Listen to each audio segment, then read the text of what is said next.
Good morning, students. Today we have to discuss about total internal reflection of light. इसके पहले critical angle, total internal reflection of light, प्रकाश का पूर्ण आंतरिक परावर्तन हम लोग पढ़े हुए थे इसके पहले वाले वीडियो में। यहाँ आज हम लोग डिस्कस करेंगे उसके आगे का पॉइंट है, उसका अगला टॉपिक है application of total internal reflection of light. Application of total internal reflection of light यानी प्रकाश का पूर्ण आंतरिक परावर्तन का अनुप्रयोग।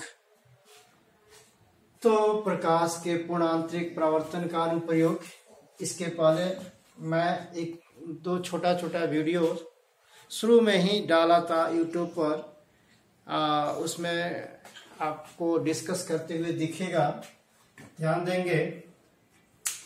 ये total internal reflection of light का एप्लीकेशन तीन टाइप का हम आपको बताएंगे। इसमें पहला ये देखिए, स्पार्कलिंग ऑफ डायमंड। डायमंड चमकीला क्यों होता है? डायमंड चमकीला क्यों होता है? तो ये स्पार्कलिंग ऑफ डायमंड, इसका थ्योरी आप इसका ये जो कैसे स्पार्क करता है, कैसे चमकीला होता है, इसके पहले वाले वीडियो को आप देखेंगे। उसमें फॉर्मेशन ऑफ माइरेज भी बताया गया है। मरीचिका का निर्माण कैसे होता है? मरीचिका यानी बिना पानी का एक पेड़ का इमेज बन जाना, वर्चुअल इमेज, छोटा साइज का बनता है, वो आपका मरीचिका का निर्माण होता है। ये दोनों हम लोग इसके पहले वाले वीडियो में इसको डिस्कस करके आपको पढ़ाया जा चुका है। अब इसमें जो बचा है application of total internal reflection of light में, उसमें तीसरा पॉइंट जो आपको जानना जरूरी था, ऑप्टिकल फाइबर। इस ऑप्टिकल फाइबर को जानना है, जिसका हिंदी होता है प्रकाशीय तंतु। तो इसमें total internal reflection of light का उपयोग कैसे होगा, इसका उपयोग जानने के लिए इसमें इसके बारे में क्या क्या लिखना है, इस फिगर को पहले आप समझ लीजिए। ये ऑप्टिकल फाइबर का यहाँ पर फिगर बनाया गया है। इस ऑप्टिकल फाइबर में आप देख लीजिए कि इस शेप का जो ऊपर इस तरह से बना हुआ है, और फिर इसके नीचे का जो शेप है एक तरह से ये कर्व टाइप का ट्यूब के आकार का बना हुआ है। इसमें दो तरह का ये मटेरियल हम लोग उपयोग इसमें देखते हैं। दो तरह का मटेरियल किस किस टाइप का है? तो ये बाहरी जो मटेरियल आप देख रहे हैं, ये इस तरह से डबल लाइन जो आपको दिख रहा है यहाँ पर लिखा गया है, ये देखिए क्लैडिंग। इसका नाम क्या है? क्लैडिंग, CLADDING, क्लैडिंग, जिसका रिफ्रैक्टिव इंडेक्स कितना है? μ2। इसका रिफ्रैक्टिव इंडेक्स कितना है? μ2। अब चलिए, इससे उसी तरह का सरफेस ये भी आप देख सकते हैं, दूसरा एंड है। इससे ऑप्टिकल फाइबर में ऊपर वाला सरफेस और नीचे वाला सरफेस क्लैडिंग है। कोर जिसको यहाँ पर कोर नहीं, एज, किनारा इसको बोल सकते हैं, इसका नाम है क्लैडिंग। इसका रिफ्रैक्टिव इंडेक्स μ2 है। अंदर का मटेरियल जो डॉटेड लाइन्स आप देख रहे हैं, ये अंदर का मटेरियल है, ये इस तरह से। इस अंदर का मटेरियल यहाँ पर देखिए, इसका नाम क्या दिया गया? कोर। नाम क्या है इसका? कोर। इसका रिफ्रैक्टिव इंडेक्स क्या है? μ1। इसका रिफ्रैक्टिव इंडेक्स μ1। बात समझ में आया? इस ऑप्टिकल फाइबर के अंदर का जो मटेरियल है उसको क्या कहते हैं? कोर। और ये जो अंदर का मटेरियल होता है वो आपको यानी प्लास्टिक या ग्लास के समान के आकार का बना होता है। इसके अंदर का जो मटेरियल किस टाइप का बना होता है? यहाँ लिखा गया है कि material made of like glass और प्लास्टिक। ये कोर अर्थात इसके अंदर का जो कोर है वो ग्लास के समान होता है, ट्रांसपेरेंट मटेरियल होता है या प्लास्टिक के समान होता है। ये ऑप्टिकल फाइबर देखा जाए तो फ्लेक्सिबल होता है, पतला होता है। फ्लेक्सिबल माने मोड़ने वाला, तो आसानी से मोड़ भी जाता है। इसमें लाइट रे कैसे टोटली रिफ्लेक्ट करता है, यानी ऑप्टिकल फाइबर के एक एंड से दूसरे एंड की ओर यानी लाइट ट्रेवल करता है total internal reflection of light के आधार पर, उसको जानना है। तो यहाँ आप देखिए, यहाँ पर एक एंड से लाइट को इंटर कराया जा रहा है, यहाँ पर एक नॉर्मल खींचा गया है। इस एंगल को देखिए, ये जो लाइट रे है इस पर इंसिडेंट किया, कितना एंगल पर, एंगल ऑफ इंसिडेंस थीटा पर, और इसका रिफ्रैक्शन हो गया कितना एंगल पर, आर पर। और फिर ये रिफ्रैक्शन होने के बाद यहाँ क्लैडिंग वाले मटेरियल पर इंसिडेंट करता है। ध्यान रखेंगे, ये जो क्लैडिंग होता है और ये जो अंदर का मटेरियल कोर होता है, अर्थात ये जो किनारा होता है, ये जो कोर होता है, इससे क्लैडिंग का रिफ्रैक्टिव इंडेक्स μ2 है और इस कोर का अंदर के मटेरियल का रिफ्रैक्टिव इंडेक्स μ1 है। यहाँ पर लिखा भी गया है कि μ1 इज ग्रेटर देन μ2। अंदर का मटेरियल का रिफ्रैक्टिव इंडेक्स μ1 इस μ2 से क्या होता है, बड़ा होता है। ज्यादा डेंसर कौन है, अंदर का मटेरियल अर्थात कोर। कम डेंसर कौन है, क्लैडिंग अर्थात ये इसका किनारा। ये किनारा जो है क्लैडिंग, इसका रिफ्रैक्टिव इंडेक्स कम होता है। तो यहाँ से लाइट रे जब इस पर इंसिडेंट करता है तो फिर इसका यहाँ एंगल ऑफ इंसिडेंस यहाँ जो होता है वो क्रिटिकल एंगल से क्या होता है, ज्यादा होता है। क्रिटिकल एंगल से जब ज्यादा होगा तो यहाँ से रे इसी मीडियम में फिर क्या होगा, टोटली रिफ्लेक्ट हो जाएगा। फिर टोटली रिफ्लेक्ट, फिर दूसरे किनारे पर भी अगर आप देखें तो इसी तरह की घटना यहाँ भी होता है। फिर इसके बाद नेक्स्ट अगला पॉइंट पर इंसिडेंट होता है क्लैडिंग वाले पॉइंट पे, तो फिर वहां TIR होता है। फिर अगले पॉइंट पर इंसिडेंट करता है क्लैडिंग के पॉइंट पे, तो फिर इसका TIR होता है। और इसी तरह से लाइट एक एंड से दूसरे एंड की ओर आसानी से TIR करते हुए निकल जाता है। अब यहाँ ये TIR का कारण यही रहा कि यहाँ पर ये अंदर का रिफ्रैक्टिव इंडेक्स और ये क्लैडिंग के रिफ्रैक्टिव इंडेक्स से ज्यादा, अंदर ज्यादा डेंसर है। यहाँ ये देखें तो ये लाइट रे इस ऑप्टिकल फाइबर के लेंथ के परितः, किसके परितः, लेंथ के परितः डिफरेंट बिंदुओं पर इंसिडेंट होने के बाद टोटली रिफ्लेक्टेड होते हुए एक छोर से दूसरे छोर की ओर निकलता है। अर्थात आप देखिए दूसरे एंड पर यहाँ पर आई रखा गया है, अर्थात फर्स्ट एंड पर जो रे आया वो रे आसानी से इस छोर से उस छोर तक चला गया। अर्थात इसमें हम बोल सकते हैं कि that is without loss of intensity of रे, also without loss of intensity of signal travel from one end to the other end। इस कारण इस ऑप्टिकल फाइबर का उपयोग एक तरह से देखा जाए तो टेलीफोन सिग्नल में इसको किया जाता है। अर्थात टेलीफोन सिग्नल में क्या होता है, हम यहाँ पर अगर हेलो बोले तो दूसरे छोर पर भी हेलो सुनाई देता है। उसी तरह से उसी इंटेंसिटी में, साउंड का इंटेंसिटी में कोई डिफरेंस यहाँ नहीं होता है। तो इस तरह से टेलीफोन सिग्नल को सेंड करने के लिए ऑप्टिकल फाइबर का उपयोग किया जाता है। ध्यान रखेंगे क्योंकि पूछा भी जा सकता है कि ऑप्टिकल फाइबर का उपयोग कहाँ करते हैं। दूसरा, इंडोस्कोपी। इस ऑप्टिकल फाइबर का उपयोग इंडोस्कोपी के लिए किया जाता है। What is endoscopy? तो इंडोस्कोपी अर्थात डॉक्टर इस ऑप्टिकल फाइबर का उपयोग पेट की बीमारी, स्टोमक की बीमारी को जांच करने के लिए उपयोग करते हैं, जिसको हम लोग इंडोस्कोपी कहते हैं। इंडोस्कोपी के थ्रू पेट की बीमारी को जांचा जाता है और उसमें इस तरह से इस ऑप्टिकल फाइबर का उपयोग होता है। तो अर्थात ऑप्टिकल फाइबर ये आपका application of total internal reflection of light का तीसरा अनुप्रयोग आप आसानी से समझे, इसको दिमाग में रखेंगे। ये भी आपसे क्वेश्चन पूछा जा सकता है कि ऑप्टिकल फाइबर में जो उसका किनारा होता है अर्थात उसका क्लैडिंग जो पार्ट होता है जिसका रिफ्रैक्टिव इंडेक्स क्या होता है μ2, इसका रिफ्रैक्टिव इंडेक्स μ2 है और उसके अंदर के मटेरियल का रिफ्रैक्टिव इंडेक्स क्या है μ1 है। तो किसका रिफ्रैक्टिव इंडेक्स ज्यादा होता है, तो किसका बताएंगे, अंदर के मटेरियल का अर्थात कोर का।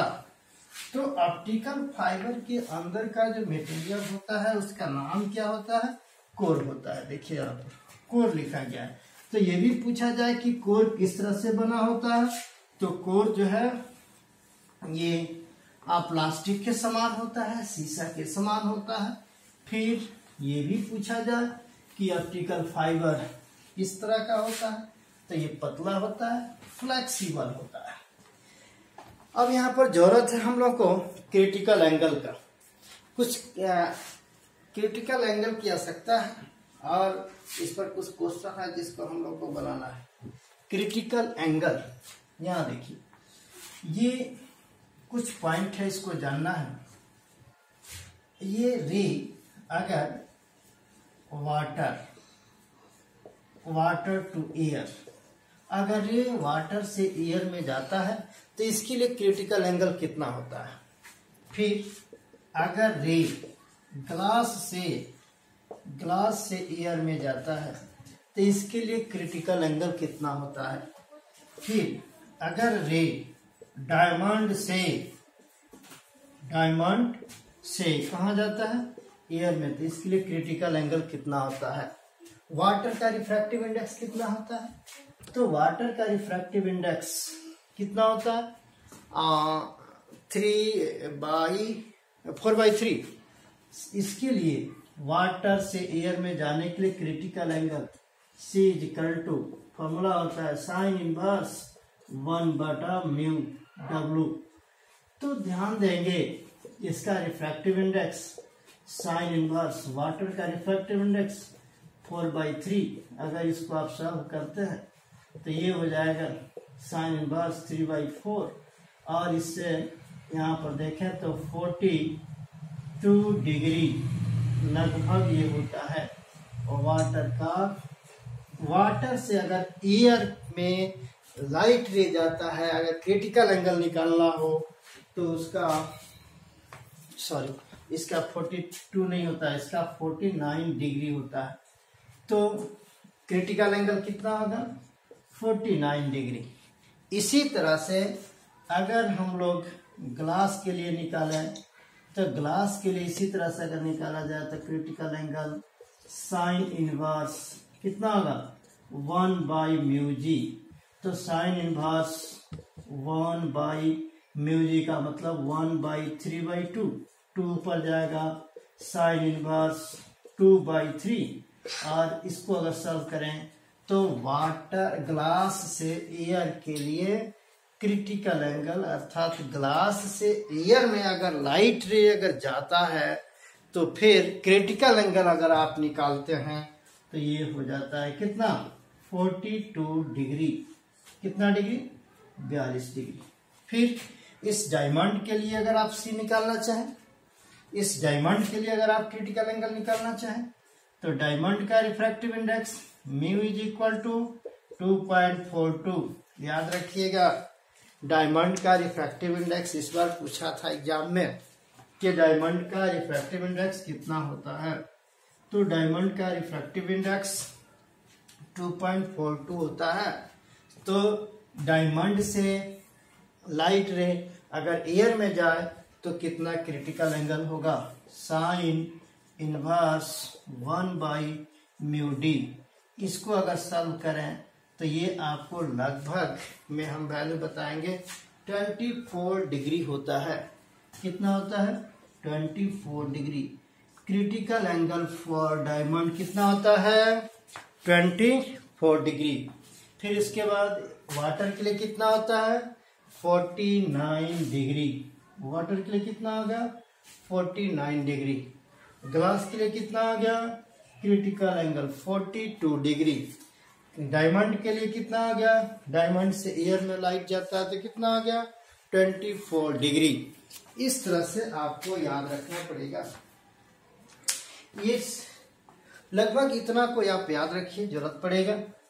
ठीक है, अब ये देखिए आगे एक बहुत बड़ा क्वेश्चन है, ये एम करीम का क्वेश्चन नंबर 17, वो ऑप्टिक्स का जो क्वेश्चन आप लोगों को मैं एक पीडीएफ में होमवर्क के रूप में दिया भी था।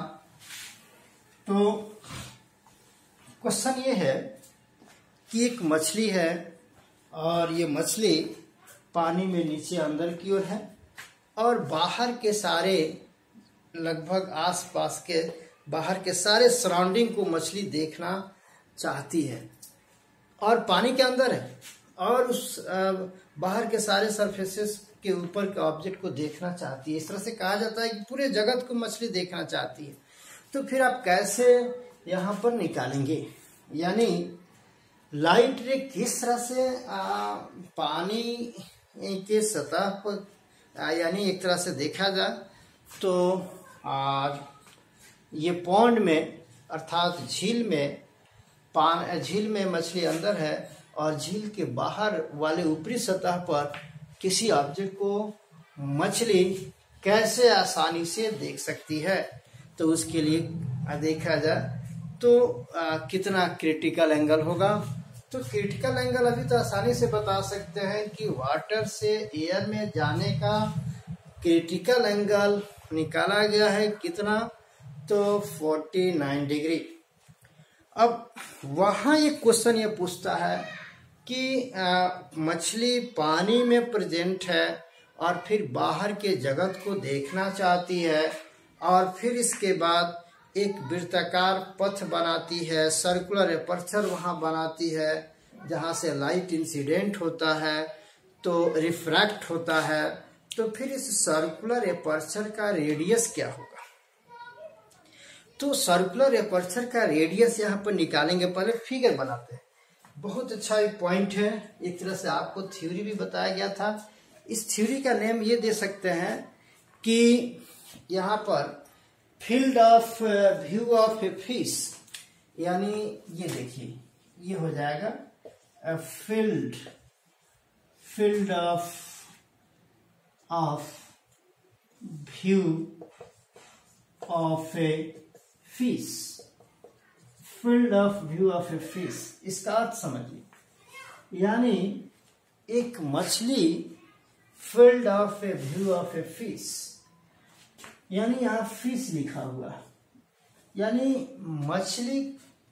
एक मछली को देखने का दृष्टि क्षेत्र, एक मछली को देखने का दृष्टि क्षेत्र एक तरह से देखा जाए तो छोटा एक न्यूमेरिकल फॉर्मूला भी है, एक थ्योरी भी है जो क्रिटिकल एंगल पर आधारित है। ठीक है, और इसको अब हम समझते हैं। यहाँ पर इस चीज को समझिए, यानी एक मछली के क्या होगा, दृष्टि को देखने का क्षेत्र क्या होना चाहिए, अर्थात वही मछली कैसे देख लेती है, यहाँ पर उसकी बात अगर हम करें। इसमें अगर हम देखें तो इस तरह का एक सरफेस ले लेते हैं। यहाँ देखिए एक इस तरह का सरफेस है, एक ऐसा सरफेस हम ले लेते हैं। इस तरह से एक सरफेस हो गया और इसके अंदर बहुत सारे, ये मछली की बात है, सॉरी, इसके अंदर यहाँ पे क्या है, ये जो है यहाँ क्या है, तो वाटर है और एक फिश हम यहाँ ले लेते हैं। सपोज करते हैं एक फिश बनाते हैं।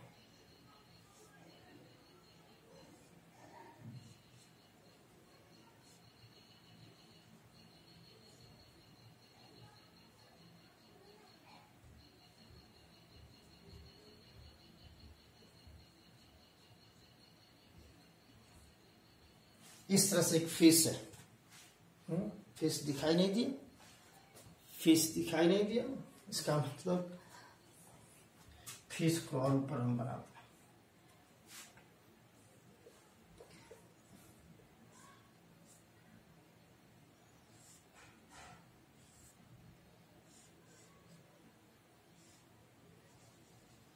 ये देखिए,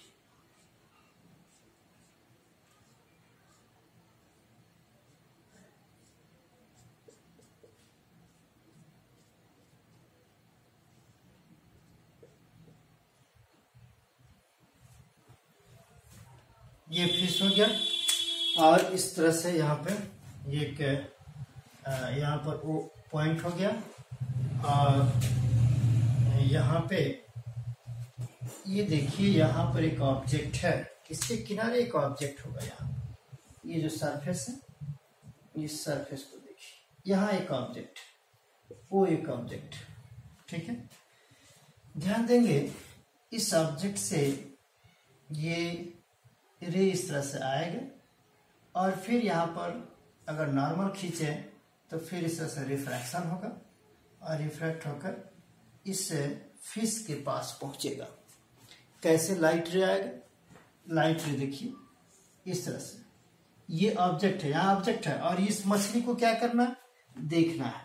तो इस ऑब्जेक्ट से रे क्या होगा? चलना शुरू करेगा। ये क्या है? ऑब्जेक्ट है, वस्तु है। इस ऑब्जेक्ट से रे चलना शुरू करेगा और फिर अर्थात कहा जाए तो इस नॉर्मल के साथ 90 डिग्री का एंगल बना रहा, अर्थात यहाँ पर एंगल ऑफ इंसिडेंस कितना होगा? 90 डिग्री। तो फिर इस नॉर्मल के साथ ये जो एंगल होगा ये आपको क्रिटिकल एंगल होगा, क्योंकि एंगल ऑफ इंसिडेंस अगर 90 डिग्री है तो ये एंगल क्या होगा? क्रिटिकल एंगल होगा। अब ये क्रिटिकल एंगल होगा, इसको अगर हम रिपीट करें इधर से, अगर इधर से अगर ये जाती है तो फिर क्रिटिकल एंगल अगर यहाँ होगा तो यहाँ पर रे इस सरफेस पर ग्रेज करना क्या करेगा? शुरू करेगा। बात वही है। अर्थात यहाँ पर इस चीज को अगर समझें तो इस ऑब्जेक्ट को देखने के लिए यहाँ से रे कितना एंगल पर इंसिडेंट करेगा? 90 डिग्री के एंगल पर इंसिडेंट करेगा। यहाँ पर एक इस तरह का लाइन, परपेंडिकुलर लाइन अगर हम ड्रॉ कर लें, एक परपेंडिकुलर लाइन, इसको अगर हम ड्रॉ करते हैं यहाँ पर, ये परपेंडिकुलर लाइन, तो आप ये देखिए, इस एंगल को अगर देखिएगा, ये सी है तो ये भी सी हो जाएगा, ये भी क्या हो जाएगा? सी।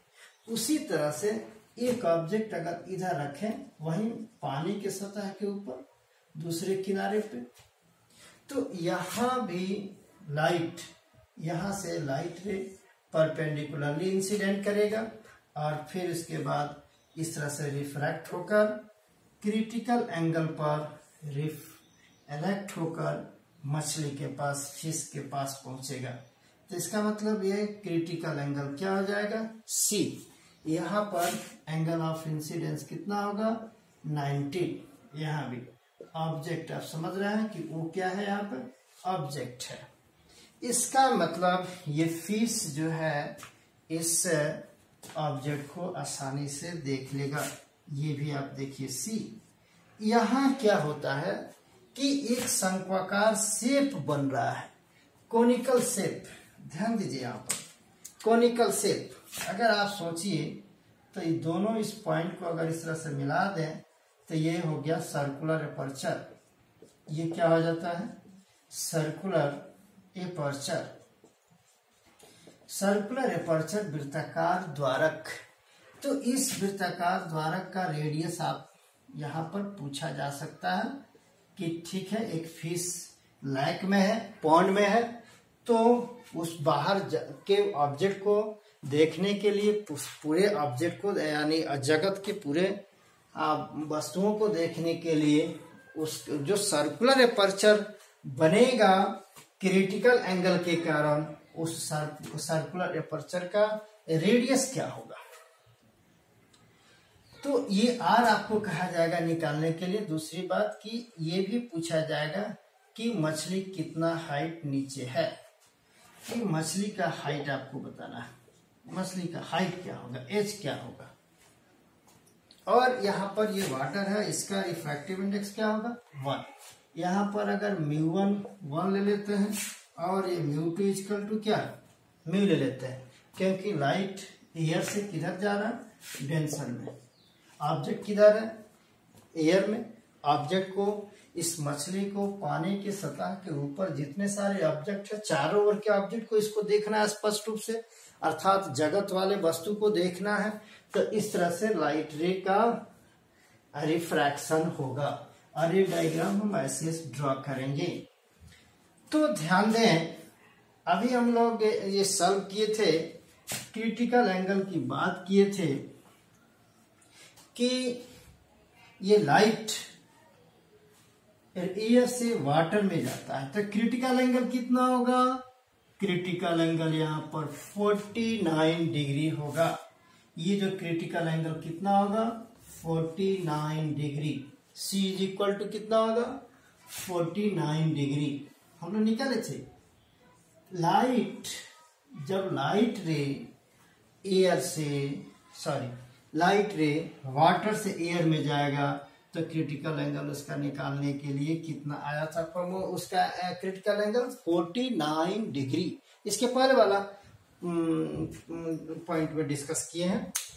तो यहाँ पर ये क्रिटिकल एंगल, अर्थात ये देखिए ये भी क्रिटिकल एंगल, ये कोनिकल शेप जो आप देख रहे हैं, इस कोनिकल शेप का सेमी पार्ट, इस कोनिकल शेप का सेमी पार्ट यानी अर्ध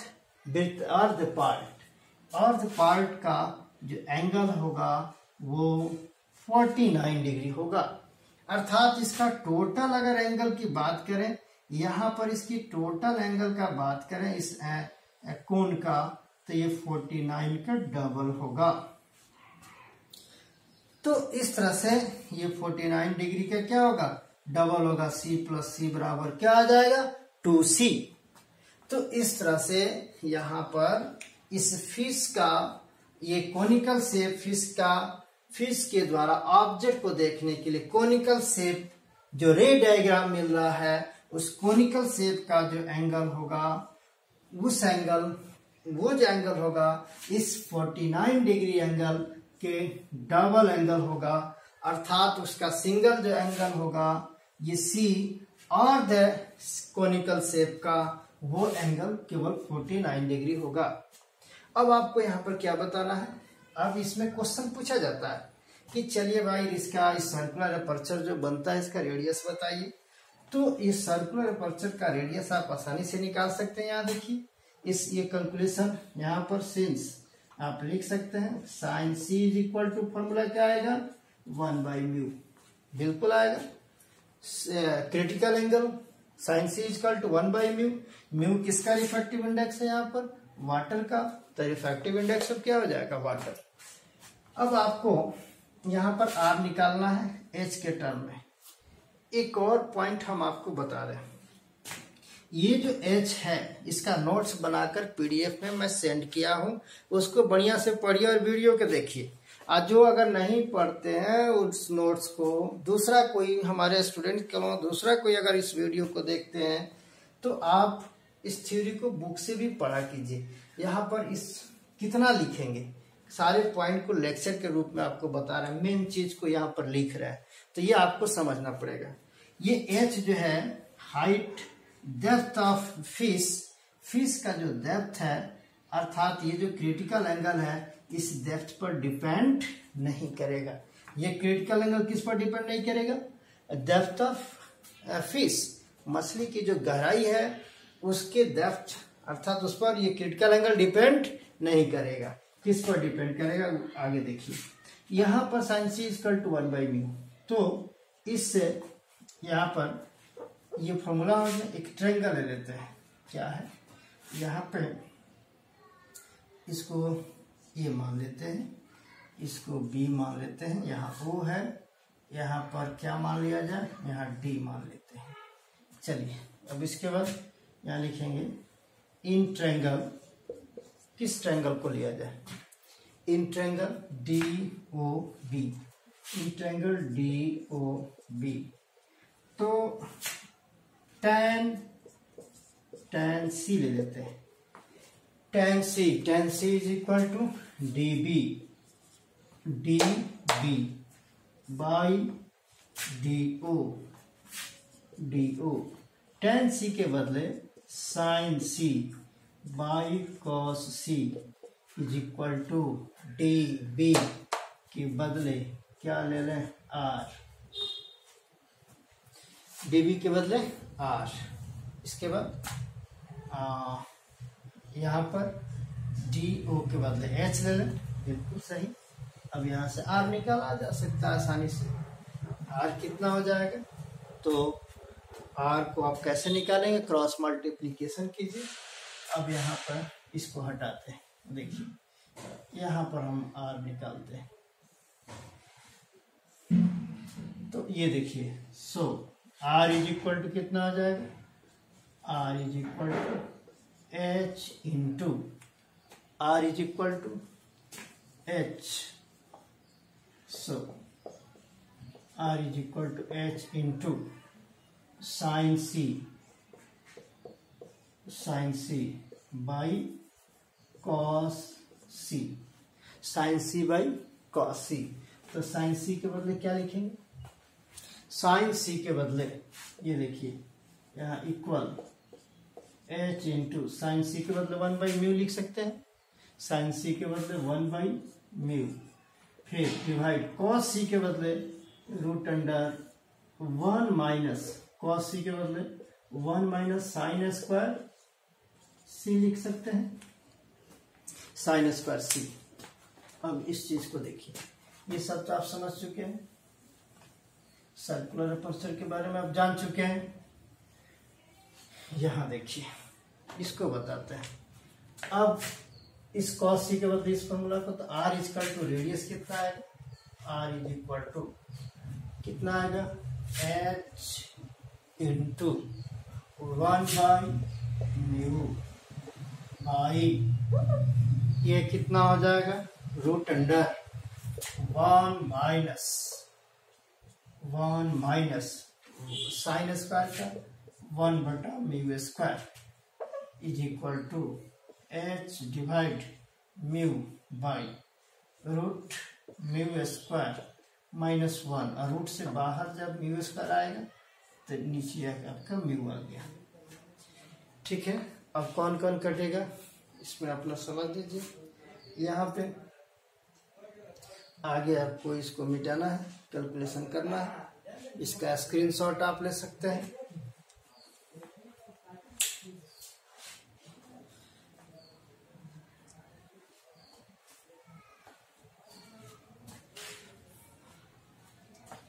अब ये देखिए, इसको अब हम मिटाते हैं, ये ऑब्जेक्ट या इसको, इस कैलकुलेशन को मिटाते हैं।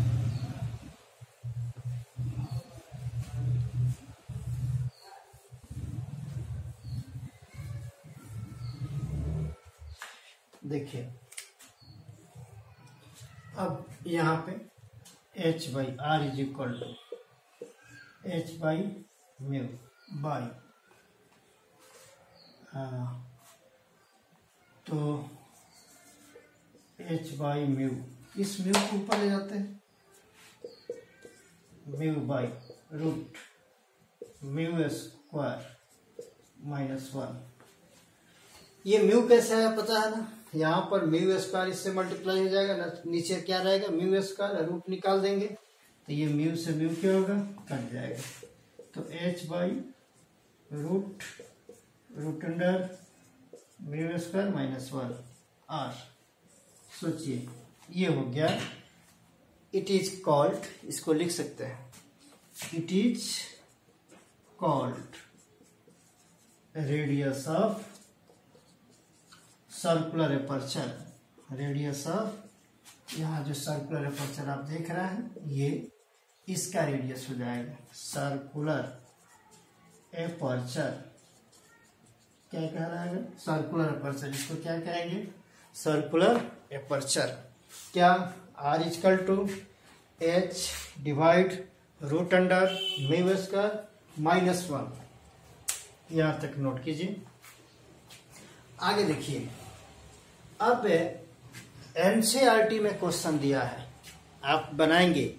एनसीईआरटी में क्वेश्चन है कि एक टैंक है, उस टैंक में एक बल्ब रखा गया पेंदी में, और उस बल्ब से लाइट रे टंकी में पानी है, पानी में उसमें पेंदी पर बल्ब है, बल्ब को जलाया जा रहा है और फिर लाइट ऊपर निकल रहा है, तो उससे कितना एरिया में लाइट जा रहा है। तो इसका मतलब है कि टंकी से जब लाइट निकलेगा तो उस सरफेस पर, उसके सतह पर लाइट ऐसे जाएगा, सतह पर ऐसे हॉरिजॉन्टली जाएगा।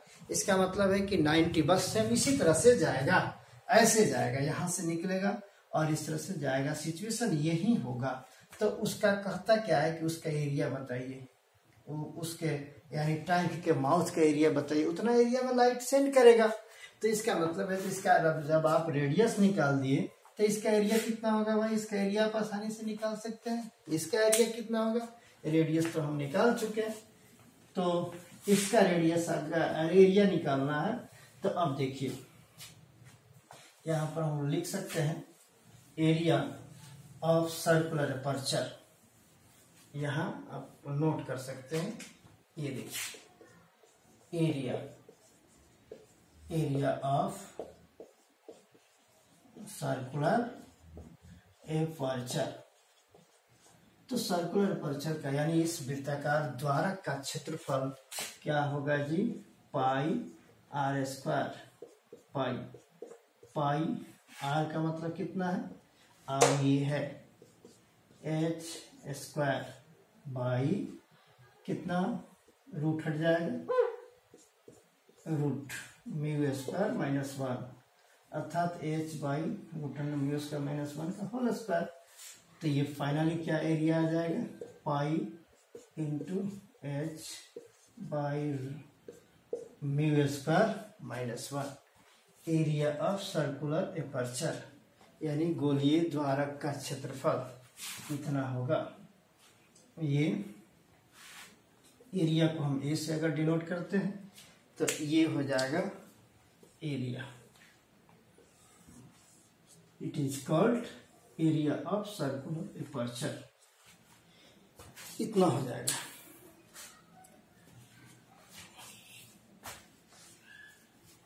बस अब इस पर क्वेश्चन आप बनाइए एनसीईआरटी का, एम करीम का भी क्वेश्चन नंबर 17 है। पेज नंबर तो हम आपको नहीं बताएंगे, पेज नंबर बुक अगर है तो हम बता सकते हैं। ये है, देख लेते हैं, बहुत अच्छा। हाँ 17 page number 295, page number 295, question number 17, 18, 19, ये सारे क्वेश्चन अब इस पर आपके बन जाएंगे। तो total internal reflection of light, critical angle, ये सब हम लोग यहाँ पर सब समझ चुके हैं। और फिर क्रिटिकल एंगल कहाँ कहाँ उपयोग हो रहा है, किस तरह से हम लोग उसको बार बार ड्रॉ करेंगे, ये सब आपको बता दिया गया। अब देखिए इसके बाद अब हम लोगों को जानना है प्रिज्म। इसके बाद का अगला टॉपिक प्रिज्म। तो प्रिज्म का पीडीएफ आपको सेंड कर चुके हैं, उसको पढ़ना होगा। ये हो गया प्रिज्म। प्रिज्म का जो शेप होता है वो ट्रायंगुलर शेप होता है। प्रिज्म का शेप इस शेप में होता है। खासकर प्रिज्म की जब बात करें तो 3D शेप की अगर हम लोग बात करें, प्रिज्म का 3D शेप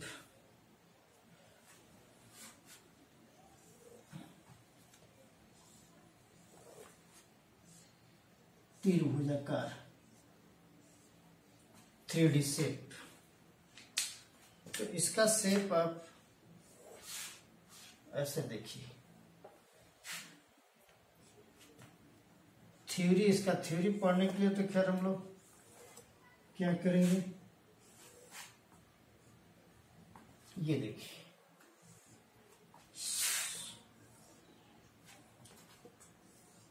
इस तरह का शेप होता है, 3 डायमेंशनल शेप। ये इसका बेस हो गया, दिस इज द बेस, ये इसका बेस हो गया।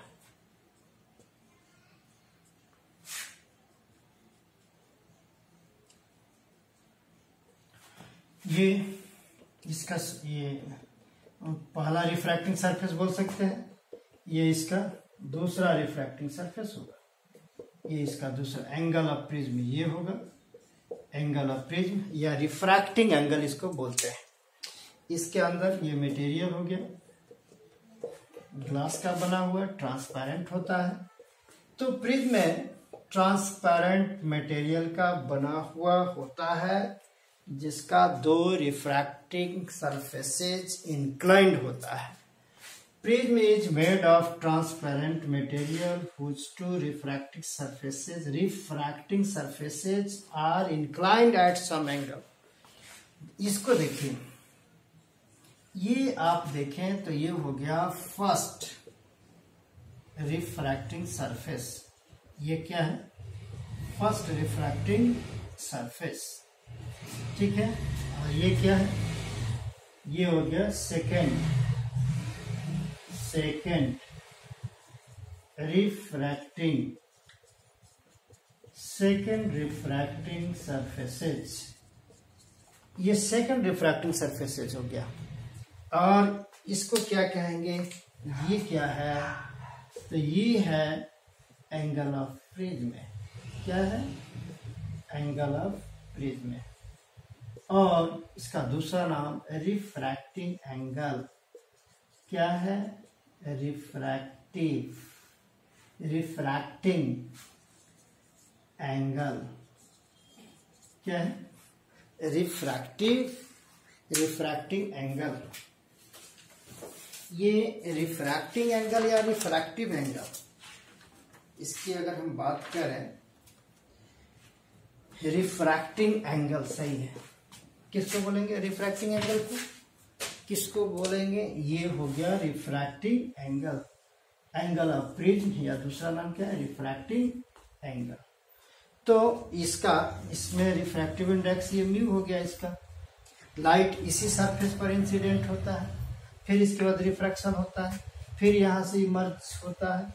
तो इमर्ज होता है तो रे डायग्राम इसका कल बताएंगे, इसके बाद वाले अगले वीडियो में बताएंगे। तब तक इसको आप पढ़कर आप क्लियर रखेंगे और फिर अगले वीडियो में इसको एक्सप्लेन करते हैं। बहुत ही इम्पोर्टेंट फार्मूला है ये प्रिज्म फार्मूला, इसी में आपको बताएंगे। आप प्रिज्म का और सारा क्या क्या कंडीशन है, उसमें रे कैसे इमर्ज होता है, कैसे टोटली रिफ्लेक्ट होता है, यानी प्रिज्म में बहुत सारे थ्योरी भी पढ़ना है। फिर आगे मिलते हैं आपको अगले लेक्चर के साथ, अगले वीडियो में। तब तक आप मेहनत करें, पढ़ें और PDF के साथ साथ इस वीडियो को भी देखना नहीं भूलें। इस लॉकडाउन में जितने जो है ना समय आप अपने पढ़ाई पर देंगे, यानी फ्रेश रहते हुए भी, ये नहीं कि झूठ मूठ की किताब लेकर बैठे और पढ़ रहा मोबाइल भी बजा रहे हैं। तो वैसे पढ़ाई से कुछ होता नहीं है। Self study is the best study. तो सेल्फ स्टडी आप जितना करेंगे आप ही को मार्क्स आएगा, दूसरे को आने नहीं जा रहा है। चलिए धन्यवाद, फिर मिलते हैं। ओके।